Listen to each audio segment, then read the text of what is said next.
চাকরির ইন্টারভিউ, এই দরজা, এই অফিস থেকে ওই অফিস, ঘুরাঘুরি করেন, চাকরি হয় না, তার জন্য এই আয়াত।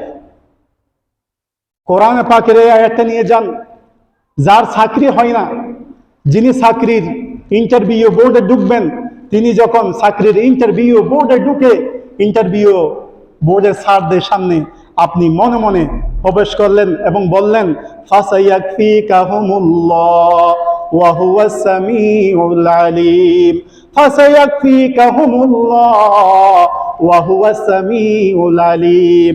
এবং কোরআন পাকের কয়েকটা আয়াতের অংশ, আউযু বিল্লাহি মিনাশ শাইতানির রাজীম, বিসমিল্লাহির রহমানির রহিম, কাফ হা ইয়া আইন সাদ হা মিম আইন সিন কফ।